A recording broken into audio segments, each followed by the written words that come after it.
This is We the Sales Engineers Podcast, show 69.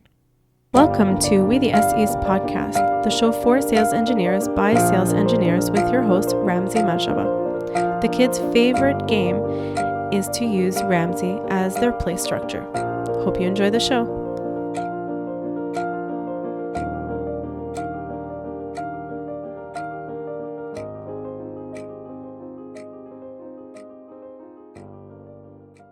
What's up, SE Nation? Welcome to the show. My name is Ramsey Majaba. I'm a sales engineer out of Ottawa, Canada, if you've never heard of me before. And I started this podcast, the website, and the YouTube channel because I found the SE community is lacking resources. So I wanted to help build the SE community in that way. Now, I want to say that many people are reaching out to me either to ask for help, to say hello, to vent about their salesperson, or whatever. Some people flat out ask. They want to ask to chat. Some people kind of are shy about it and don't know if they should ask. The answer is yes, you should ask. And better yet, I created a process to do that. And I want to help as many people as possible. So what I did was, on the main page of We the SEs, you can scroll down to after the testimonials. There's a sign up form there. Once you sign up, you will get a Calendly link, so you can select a time, half hour, for us to chat, and we'll go from there. The good news is, since I've started the podcast, I've been meeting more and more people who are actual resources for sales engineers, which is a good thing. When I did my research beforehand, I couldn't find anybody, but once we started doing this, people started referring me to other people, and now there are a lot of resources. Not as many as I'd like, but there are some resources out there. One of whom is my guest today. His name is Stephen Morse. He's been an executive in the sales engineering department for a while. And he's been a leader, he's been an SE, he's been a leader, he's been a director, he's been an executive. And I wanted to talk to him about leadership in general, how a regular SE can show leadership, leading up the chain, as some would say, or those who want to go into engineering management or sales engineering management. So we discuss these things. He also does what he calls SE Brown Belt and Black Belt training for SEs and leaders. Links to those will be in the show notes, which is at wethesalesengineers.com/show69. And I hope you enjoy this show as much as I enjoyed talking to Stephen. So let's jump in. Good afternoon, Stephen. How's it going today? It's going great. Thank you. Well, thank you. I know you're not home. You're not in your usual habitat, but I guess part of your job is to travel. So thank you for making time to actually chat with me. The way I usually start, and I already told you this, is by asking you to introduce yourself, and we'll go from there. Okay. Yeah. So Stephen Morse. I have had a lengthy career in technical sales spanning about 20 years. And I have a couple of roles. I run global field engineering for a startup called Algolia, which is focused on search as a service and search and discovery. So I run the field engineering team over here, which is pre and post sales, expert and partner services. And I also am the CEO of the SE Leadership Institute, which has been around over a year, and its focus is really on enabling leaders and individual contributors in the sales engineering craft. And we offer workshops, we offer coaching, and our goal is really to equip sales engineers and the brand itself so that we can build community and share best practices so that we can accelerate the impact that sales engineering provides the industry, as well as really accelerate our own careers and our own impact. Okay, nice. So what prompted you to actually get started with that?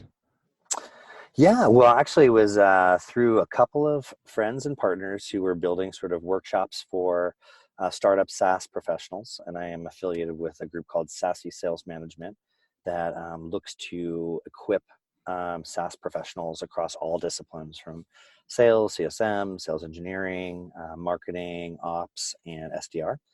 And I was approached to provide some advice on sales engineering, mostly from a perspective of, as a leader, what do you look for and how do you execute as an SE org? And at that time, the managing director is like, hey, why don't you come join and really think about building a workshop? And so I took a pause. We're oftentimes so busy in our SE careers doing so many things.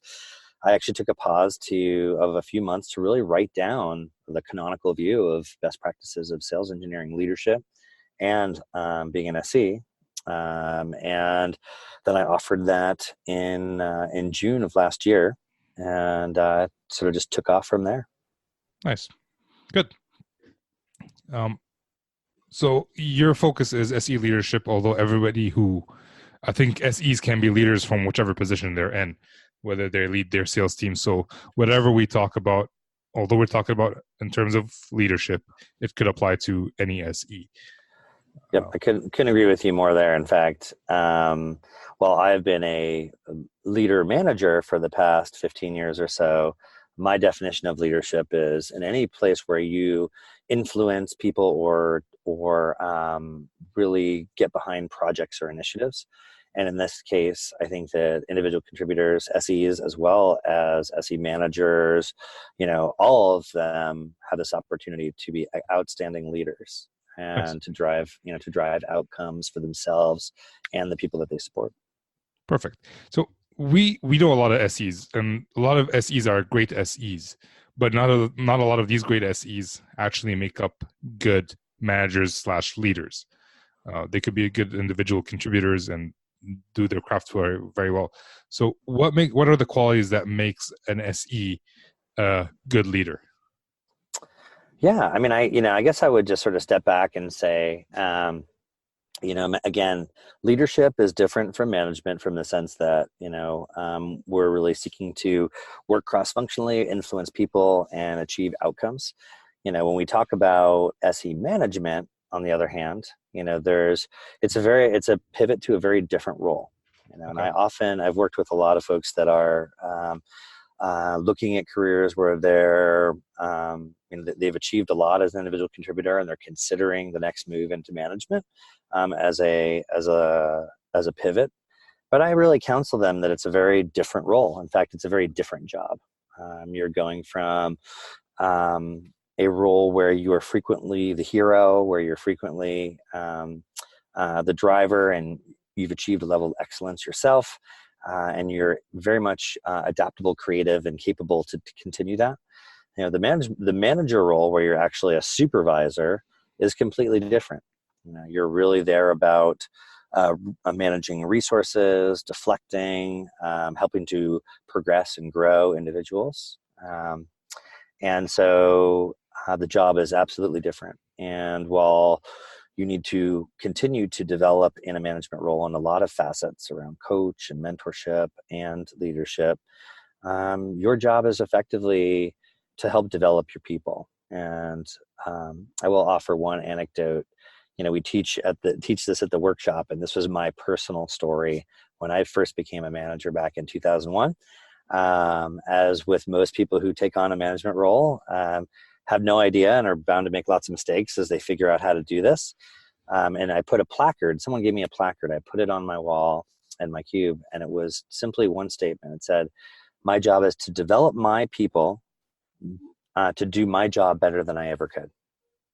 And as a first-time manager, recognizing that really is the mandate, is to help to develop your people as well as you did as an individual contributor. And that kind of, to me, encapsulates what that pivot is when you move into a management role.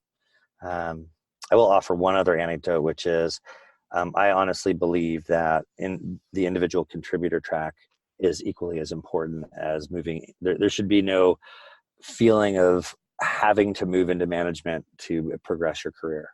And so individual contributors can continue to achieve levels of progression that merit, are at the same level as management, director, and beyond, doing individual work and influencing massively an organization and results.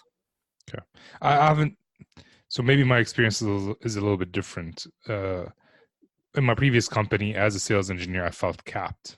Like I've hit quota multiple years in a row. I'm doing great. I'm breaking into new customers. From that perspective, I was doing great. But in Yep. terms of like responsibility at work, I was capped. And my options were either to go into sales, which I did not intend to do at the time, or go marketing, which possibly might not have even been an option because I live in sunny Ottawa, Canada. So for me, leader management seemed like a logical next step. But again, I lived in Ottawa, so that wasn't even an option. Yep. So I left because there wasn't any options for me there.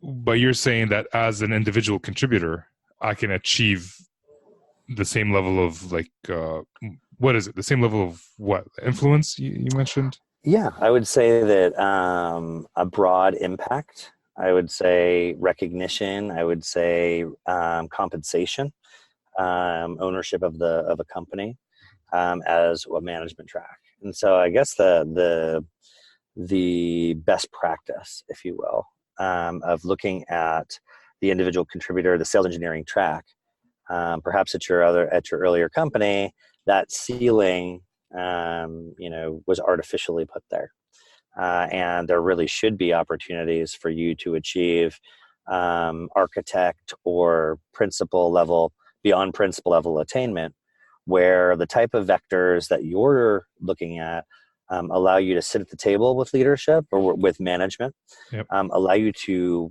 really unlock global cross-functional initiatives, allow you to participate much more actively in mentorship and developing people, Okay. allow you to evolve the SE organization operationally, or as far as a subject matter expertise or an industry expert, or other opportunities for you to influence product direction, company direction, or organizational direction.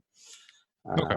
So I think maybe your previous company just didn't really think through what the rise of the individual contributor could be, and didn't afford you those opportunities. Well, some of these opportunities were expected as a senior SE. Mentor other people, influence influence the product based on what my customers want. But that was it. Now, I could have done things differently, and that would have been my question to you. If you had an employee like me who felt that way, what would you recommend that employee do to? Because it's the employee's responsibility to be happy at his job, basically. Right? Yeah. What would you recommend for them to do? I would probably work with the individual. I would try to unlock a progression path within the organization that allows you to continue to advance from a job title and a compensation and a progression standpoint. However, and I'm kind of facing some of these situations right now where, the key to being happy in your career is pursuing what you're passionate and happy about. Right. So perhaps, I would be asking you questions like, where are you most energized and passionate? Perhaps it's, hey, I really, really enjoy, creating scale on big deals and, leveraging, fantastic demo assets and creating something even bigger and better and faster. Well, in that case, maybe we would explore opportunities for you to be a thought leader or focus on productivity around enabling the entire company around these demo initiatives or thought leadership initiatives. Perhaps it's authoring white papers. Perhaps it's stepping out to be more unbounded in the way we look at executing. I'm having conversations right now around some folks who have been there for 3 years that really want to equip our fast-growing sales team. So we're going to focus in on repeatable, scalable enablement for not only SEs, but for the company at large. And then I have another senior resource that's really interested in harnessing all these amazing vertical stories and creating a Salesforce process and a way to better leverage these assets across the company. And to me, those are things that these are senior resources that are fantastic and ones that I want to lean into for the leadership of those initiatives that drive, frankly, massive potential revenue and productivity for the company. And so those are the kinds of things that we would explore together as we look to progress a senior SE into a lead SE or a principal or a senior principal, where they have that kind of impact and that kind of career growth themselves to achieve. And whose responsibility would it be to actually start that conversation? At the end of the day, and this is also, we teach this in our brown belt workshop for ICs, which is the overall process of managing your career needs to be at the SE level, right? The SE manager's job is to unlock and unleash those capabilities, and a career conversation around like, hey, what are you motivated by? What are you not motivated by? How can we unblock or unleash, those types of things is something that can and should happen all the time, or at least quarterly at a minimum. But as far as managing your career, your progression, where you want to go, a lot of those really boil down to the IC being able to prepare a little bit ahead of time, know what target they might be looking for, or be able to be crisp about talking about it, so that the manager and the IC can work together towards that objective, work on the improvement and on the white space. So for my knowledge, what does IC stand for? Oh, individual contributor. Okay. All right. Yeah. We've been saying that. Yes, it's way shorter than individual contributor. Yep. All right. So yes, I agree. Basically, it's my job to make sure that I'm happy, not somebody else's job to make sure that I'm happy. And a lot of times, like this is what happened to me. My manager was very helpful in terms of trying to get that for me, whatever I needed. He gave me some projects, whatever. But he was capped at his abilities to do, and that becomes an organizational problem, which is at some point you might have to leave, and yep, that's a decision you'd have to make. And that's unfortunate. As a manager or as a department head, it's really imperative to be able to take particularly senior level resources, right, and to continue to create unbounded or unleashed capabilities for them. And so, for the leaders or emerging leaders out there, it's really important, from a retention and a productivity and execution, is to continue to develop people and provide them opportunities. And that's my personal opinion. Okay. So you said it's unfortunate that I had to leave my old company. I read a lot online right now on LinkedIn or about millennials not wanting to stay in one job. And like, it's okay to leave your job after 1 year, or it's okay to just not give 2 weeks notice. What do you say to that? Like, this confuses me. So I'd love to see what a leader would say about that. Yeah, well, I mean, I think I represent more of a veteran in the space. I have the utmost respect for millennials and what they're capable of, and the type of environment they're growing up around. So, to me, I think that there's a sense of stewardship that we sort of need to reignite or redevelop around the types of engagements that we have with our companies. So I'm not a big fan of the not 2 weeks notice. I'm not a big fan of I'm here to learn everything I can, then I'm out type Yep. of role. And to be honest, I want to be building teams with people that I think will have a great career, progress, advance, have impact for at least a 3 to 5 year window. And I counsel my teams where, we want to be recruiting where year 2, year 3, people are happy, motivated, and more, impactful than ever before. Because an SE in year 2, year 3, year 4 are the ones that deliver the most. Yeah. Now, with that said, people want to spend 1 year, they learn, they grow. Sometimes they realize they don't want to be working in the space, or they, receive an offer they can't refuse, or, things happen. And SEs are in high demand. So there are circumstances where that happens. However, I'm not, the organizations that I belong to and that my team would want to, I want to create stewardship there where people can find ways to manage and be excited about their career for a multi-year span. So if you see a resume that has multiple jumps within a year, is that something that you would look positively or negatively about, or not neutral? You don't care? No, I think that is just like in recruiting, that's an observable phenomenon, right? So the facts are I worked at X, Y, and Z company for 9 to 12 months in a row. And so I'd want to understand situationally how that came about. There are times where I've met people who have absolutely a very clear sense of why they had to leave, and are looking for, a place where they can hang their hat for a few years.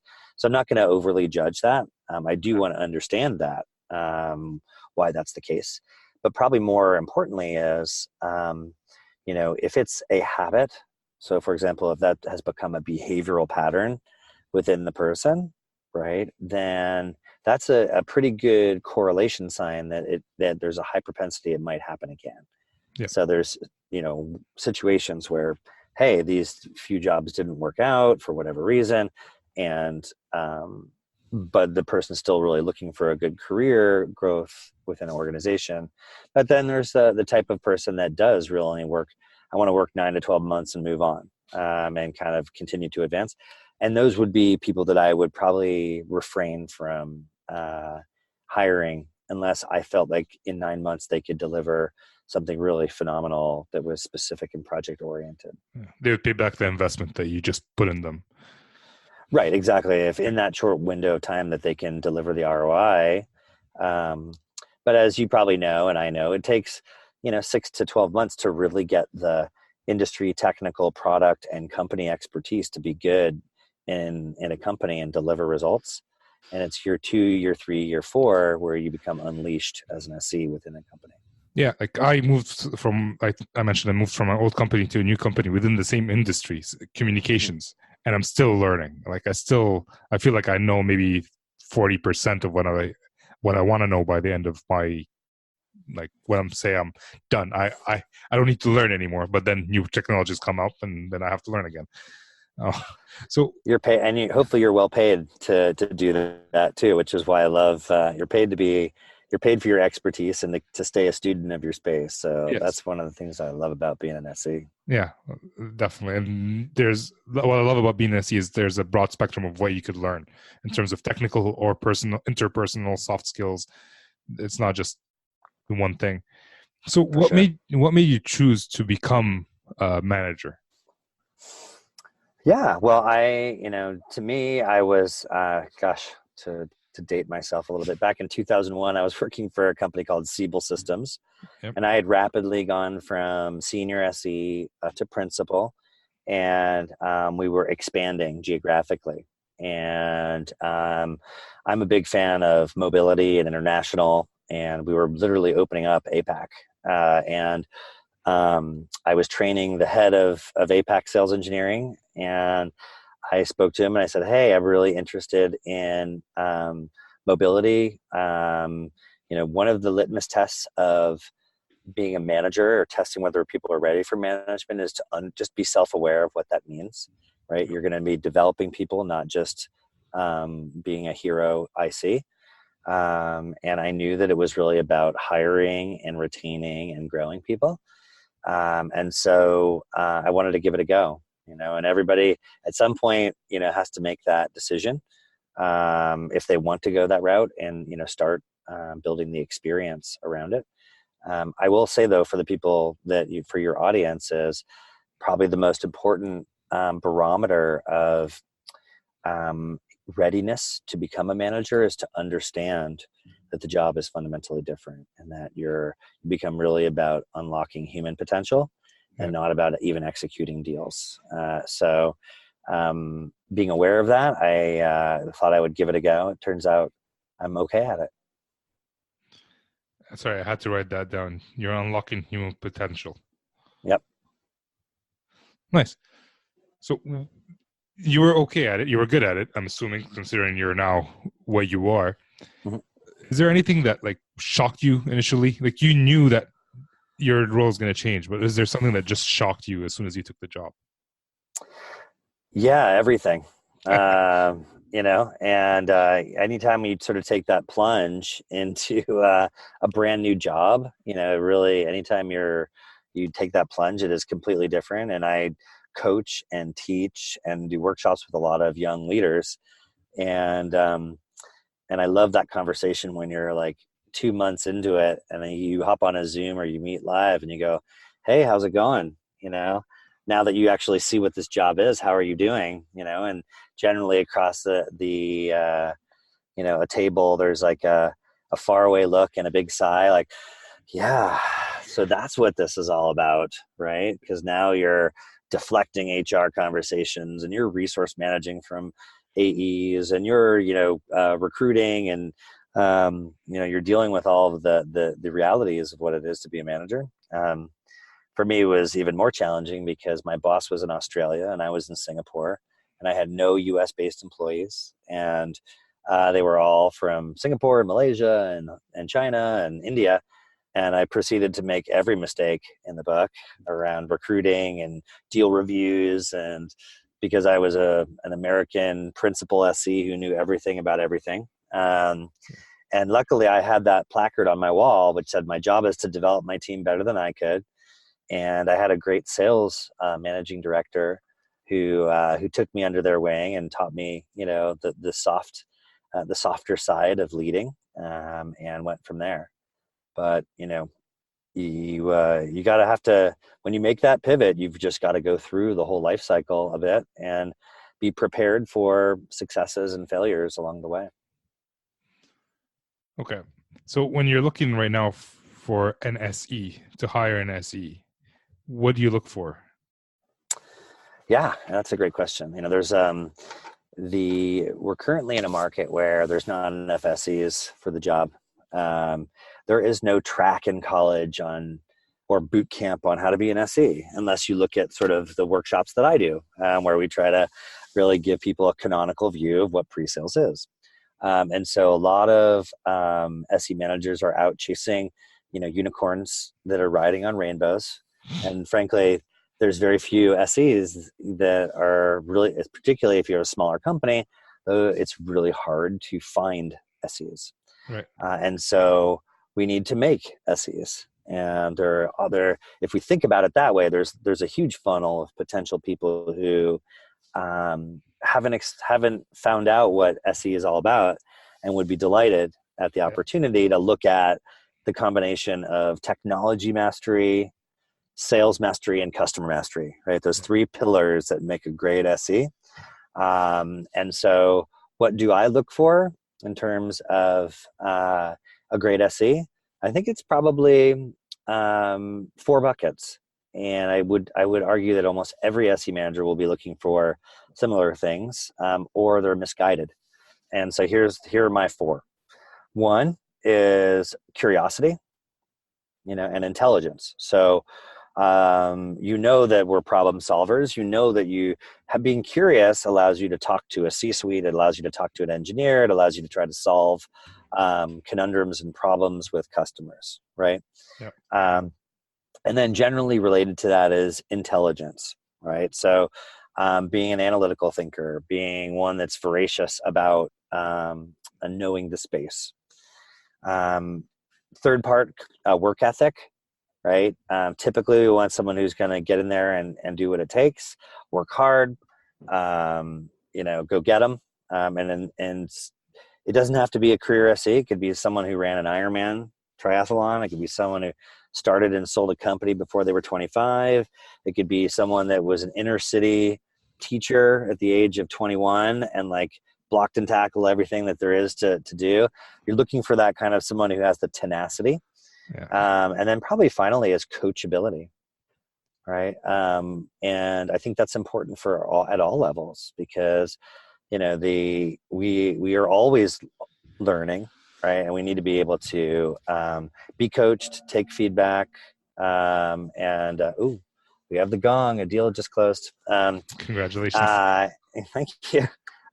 So the coachability is really that ability to continue to adapt and grow. Yeah. And the other piece of that is obviously you want minimum, if you're hiring for a senior role or an entry level role, you're going to have minimum requirements of time in they need to know at a level some kind of technology or have years of experience. But this is really, when I'm looking for someone who meets the minimum criteria, those are the real areas that I look at in terms of where you're going to find success. And the other one is prior success. So have they demonstrated success in what they've done before, right? whether it's running their own company, whether it's, could be really anything.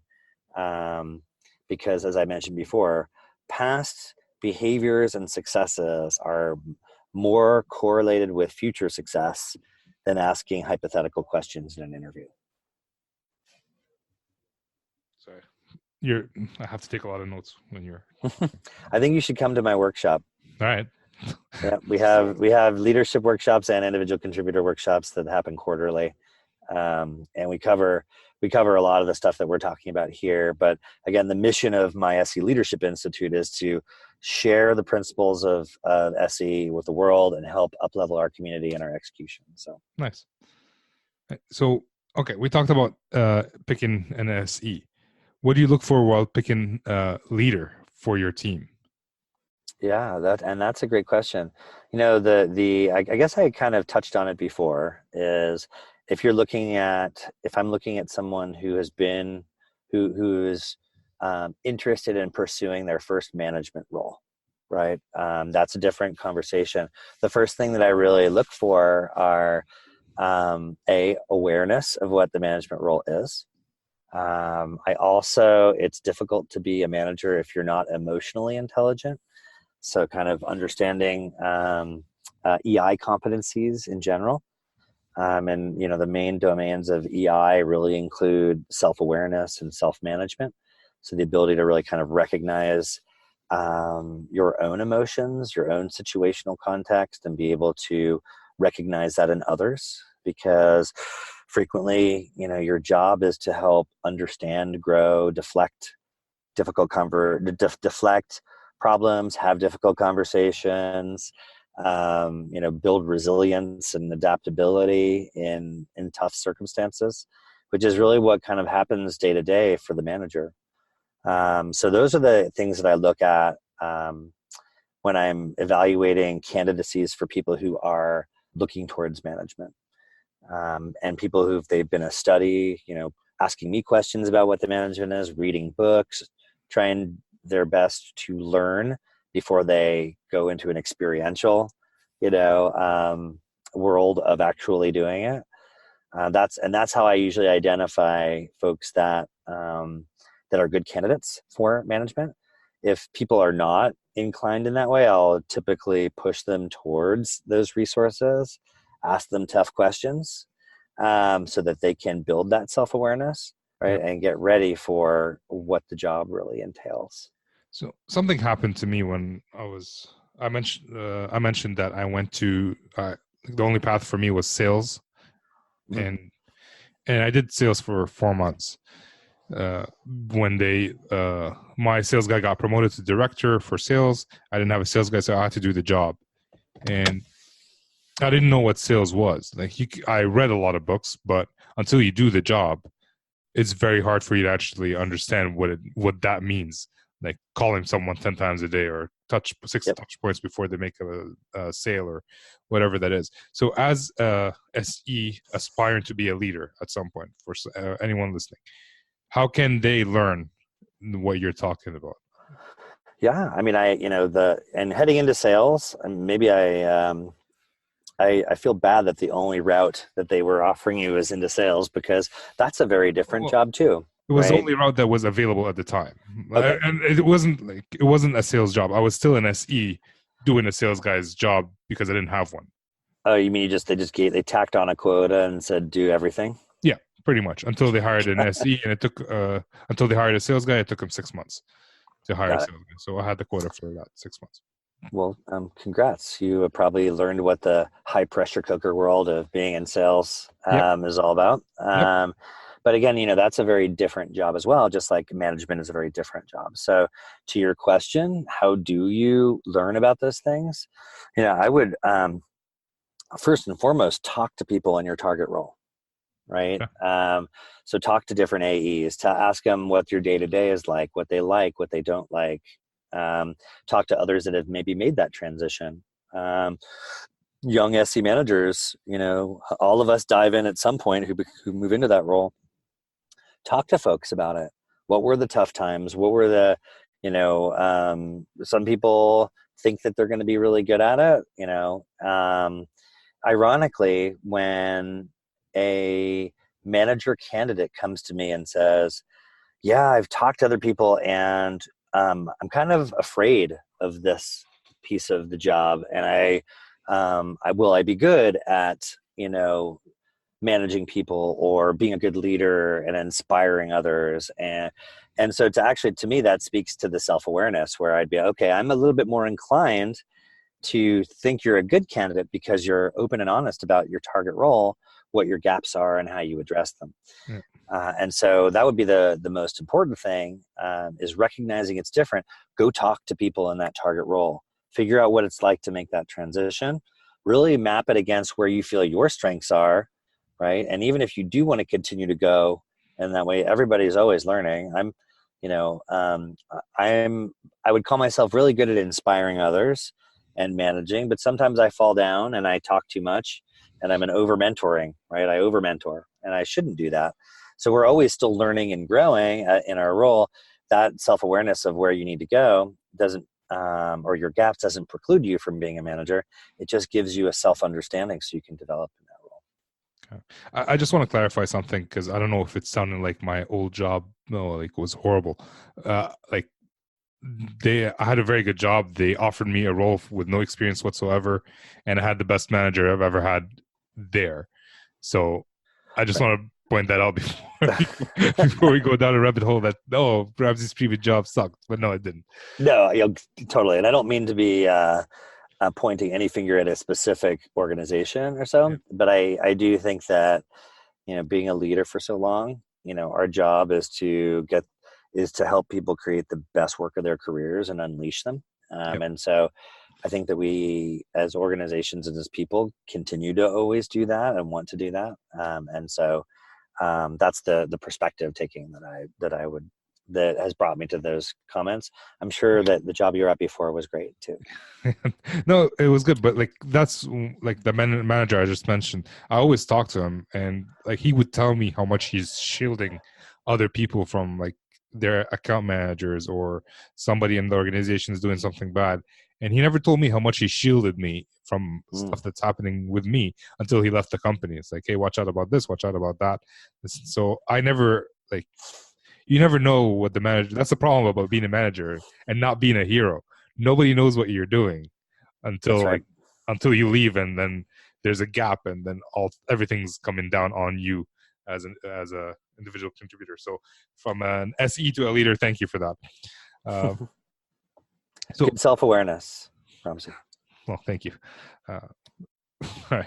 So I'm looking at if you don't work with a leader as an SE, if I work with a leader and that I don't see eye to eye with, what would you recommend the best course of action would be? Yeah, and that's an interesting question. There's varying degrees of incompatibility, I guess, right? So there's the best counsel that I could think of is there's reality and I guess step back. There are behaviors and there are approaches to being a good sales engineer, right? That that are independent. That are independent of your personal relationship with your manager. Now, there's all differing degrees of managers who are good or bad, right? And you may be in a toxic situation. And I'm not going to talk about the toxic situation. If it's toxic, then it's really Get out. It's get out or really document and move on. But in the case where humans are humans, you may have a micromanager. And no one likes a micromanager, and you're in the sort of situation where you don't get along and it's hard to deal with. And depending on the type of person and leader that you don't get along with, I think that you should always fall back on your behaviors and the outcomes you're trying to achieve, right? Okay. So there are sort of universal precepts of good pre-sales, right? There's sales processes that we follow, and there's activities, there's approaches. And to move out of the sort of interpersonal or emotional piece of this and into, hey, I want to be the best at what I do. Here are the things that I'm doing, behaviors and actions. Here are the outcomes I'm trying to achieve. And try to remove the emotional and personal side of it. Yep. And managing upwards means understanding your manager, and finding different strategies to interoperate effectively with them. Right. Yep. You could have the micromanager, you could have the the sit back and do nothing type of manager. You could have the new manager who doesn't know what they're doing and they're making mistakes, right? And so situationally, it's important to analyze that and Yep. focus in on ways to support yourself and your relationship with them, and recognize that even though bad things happen, it's not personal per se. Yep. It's really about working through those things and being the best pro you can be. So two things in my experience, like the worst manager I've had in terms of sales engineering were they weren't bad in the sense like they just didn't do anything. Mm-hmm. Right. So that was my worst manager. They just didn't do anything. And that means I had to do everything myself. I had to fend for myself, which is fine. If you're a sales engineer, you're generally a grown person who can handle themselves. So Resourceful, yeah, usually. you solve problems that if we're living. So go ahead and do that. Solve your problem. But the second thing I've seen is when you have a manager that doesn't really talk to you often or is not very hands-on. He gives you your space and he's there when you need him. And then you get another manager instead who wants to talk once a week or twice a week as a formal meeting. I've not necessarily all like if you don't see eye to eye, it doesn't mean that the manager is bad. It could be that you're just not used to their behavior, and Right. there's nothing wrong with talking to your manager once a week. It's an opportunity for you to actually ask for what you want versus not being there. But okay, yeah. Yeah, I think that's you're on the right track, and the person who wants to meet all the time. I would ask open-ended questions like, "Hey, what format would you like?" And what if I don't have anything to talk about at this point, or really get to know and understand. Yeah, how about this? Solve your manager problem like you solve a customer problem. Yep. Right? I think discovery and curiosity is probably the most operative word I would use for everything that you do internally and externally. And you may have the micromanager, the hands-off manager. Can you be curious about it and figure out how to find the right operating model? And that would probably hold you in really good problem-solving mode, for Yeah. those types of relationships. So I had a brief manager for a few months where he asked for those weekly calls or bi-weekly calls, and all he wanted to do was go over our funnel, make sure we don't need anything, we don't need support. It was a positive thing, and he asked for a favor, like just to include him on the WebExes, just so he can attend and learn. And he told me that nobody else did that. I was the only one who did it, so it made me look very good because I just did the bare minimum and invited him to WebExes that he never showed up to. So it didn't affect me in any way, shape, or form. And everybody else was complaining about just sending him an email, inviting him to WebExes. So just simple thing, pick your battles, I guess. That's what I'm saying. Yeah, and I would be supportive of that. I mean, managers want to, assist, right? They want to coach and assist on deals, and they also want to learn, right? I mean, a lot of times you'll get a manager hired into the role that doesn't have the domain or the experience with the customer, and wanting to understand as well as coach, as well as provide impact. And I think that we've kind of reached this point with solutions like Chorus and Gong and Salesloft and Outreach, all this recording software. Yep. The time to be bashful is over. The time to actually use some AI to understand our calls and get better and do more. And we kind of have to take that leap and be ready to share our pitches and share our demos and learn and grow from them. Because if you're not doing it, I can tell you your competitors are, and they're learning and they're growing through it. So, speaking from someone who I recently joined Algolia 4 months ago, and search is can be a very complex stack. And so how do I learn? Sure, I can do things as an executive sponsor and as an unblocker and as a strategist. But as far as, knowing the ins and outs of our product, the way I learn the most is actually leaning into my team, and we create a bi-directional street of, knowledge transfer. Nice. All right. Well, I think we're coming to the end of our time. So I have this thing called the not so fire round, where I ask you 4 questions and you take your time answering them. Okay. So, well, as much time as you want, basically. So got it.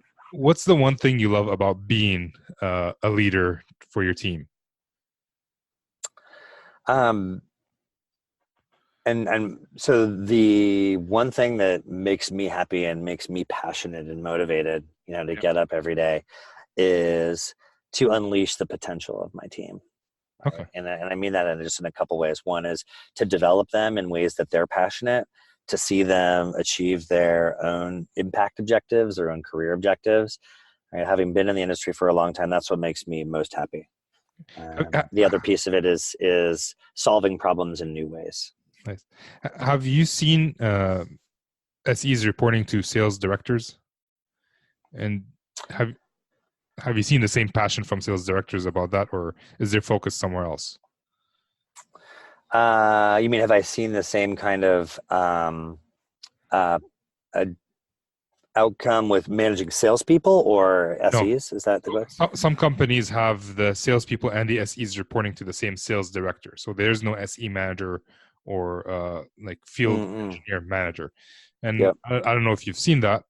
I'm wondering at the difference. Like your focus is getting your team what they need. I feel like the sales director focus is to sell. Right. I just want to make sure that I'm on the right track, or if I'm wrong, Sure. I'd love to learn about that. Oh, there's the second gong. Wow, what a I day! was waiting What for what a what a day! Two it. gongs in a 45-minute time frame. We should stay on the Um, calls. I know this is a really auspicious meeting. So I think you're right in the sense that you do not want at a very small regional level everything rolling straight into a sales leader, because all they really care about is the number, right? And that's Yeah. what they're paid to do. And so you need to have a point where the teams can share knowledge in pre-sales. And I'm a fan of having a hard line between the SE orgs, at least in a major geo. Ultimately, they're going to report into a revenue leader. Yeah. And sometimes you create different pods, and it's just the size and the way that things roll out. But just to have every SC kind of in isolation in their own pods reporting to sales leaders is not a really good recipe, generally speaking, for developing the pre-sales function and being very successful in that. As much as like I've seen sales leaders who try to do that, but their main job is to sell or make sure that people are selling. So that takes a back seat, whether they like it or not. You're absolutely right. And I've been in sales twice, and I've even experienced that, right? Yeah. We need to get the cheese, Yeah. and we'll do whatever we can. And the areas of development and subject matter expertise and technical campaigns, all that stuff goes out the window. It's getting the cheese. Yeah. Yeah. All right. So what is the one thing you would change about your job? I think that in general, I would say this about the entire industry as a whole. I think that we need to start looking at the high pressure role in technology, and in technology go to market. There's a lot of needless suffering in the industry where people are really ground out. They have a hard time focusing, hard time collaborating. And I think that just being able to introduce some more mental acuity and wellness into what we do, right? Being able to tune off those notifications and really create some structured deep thinking time. Actually, just sort of that last realm, what I would change is for us to focus a little bit more holistically on our brains, and move away from the distracted disregard that we take our own brain training, and to focus a little bit more on creating space, creating some well-being, creating performance, just around adopting more mindfulness and more focus on developing that skillfulness. So we might need to have a different podcast about that, because I feel Yep. there's a lot of difficulties in the SE world, especially when their sales guys are just hounding them to be in front of customers. There is no time for deep thinking. It's more like get things done thinking. Yeah, well, I think that translates out into all realms of life, right? We're distracted constantly by our apps and our Slack notifications and Yeah. the compelling needs of everything around us. And in a way, we're on this diet of tweets, and we need to get off that, and we need to get back into feeding our brain, being mindful and aware of the people around us, situations around us, and really unlock more skill in our relationships with others, in our prioritization of how we work together. And frankly, when we start to do that and we realize actually we're very privileged to be where we are in our lives, it actually helps us to create better outcomes and more well-being in the moment. That again gives us that feeds this loop of skillfulness, happiness, and performance all at once. Nice. All right. So you mentioned that leaders, if they want to become leaders, SEs who want to become leaders should read about it or talk to other leaders or whatever. Is there a resource you would recommend for those people? Lots of them. There's if we just take a look at the different resources that are available along these pillars of execution, right? There is the salesmanship. There's what it means to be customer centric. There's what it means to be a technical master. And let's add that fourth piece of this, which is what does it mean to holistically to be a whole person? Yeah. And the fourth one's really good for life as well as work. And there's different resources for all of those. There's an amazing explosion of growth in mindfulness and strategies on that fourth piece of this, where there are anything from integrated practices to reading about emotional intelligence and mindfulness and happiness at work. And there's various curriculums you can take. I'm actually a certified teacher in an amazing program called Search Inside Yourself. It was developed in Google, and it's really uses mindfulness and EI, in a more practical, approachable, neuroscientific way. Skills for life, as we call it. And then on all three of the pillars that we talked about, there is great sales and customer centric books. There's some amazing resources out there around, everything from how an SE executes, right? From podcasts like this to tons of books and individuals that teach about sales engineering. So, there's not one resource. I'd say that it takes a few Google searches and, there's tons of resources. I'd also encourage you, there's a lot of recommended book reading that John Kerr from Mastering Technical Sales, he publishes a really good reading list. But again, and more than anything is in this more volatile and uncertain world we're in, is to build mindfulness and resilience, right? Things are changing, and the more you can be prepared for it, the more successful and resilient you'll be. Nice.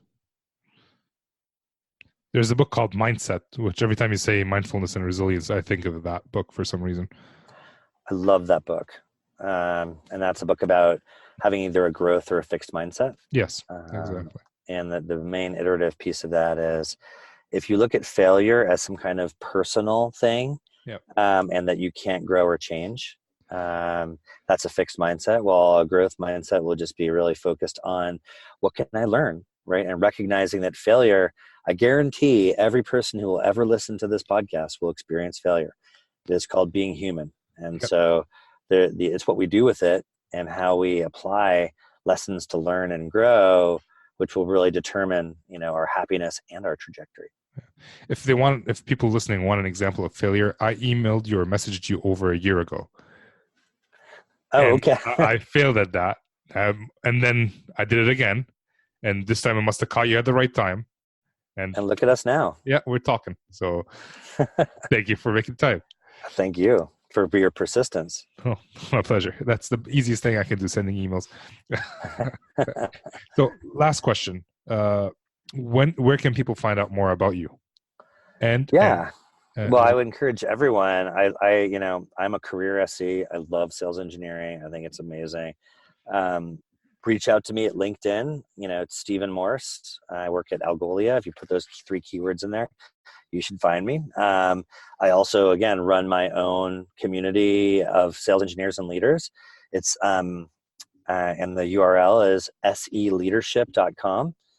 On there, you can find a bio about me. You can find the mission of the company that I run, which is to create amazing community and sales engineers, and the workshops that we provide. But I have all day for the sales engineer. I think it's the best job that you can get in a company, and I'm here to help share and accelerate our career and our brand.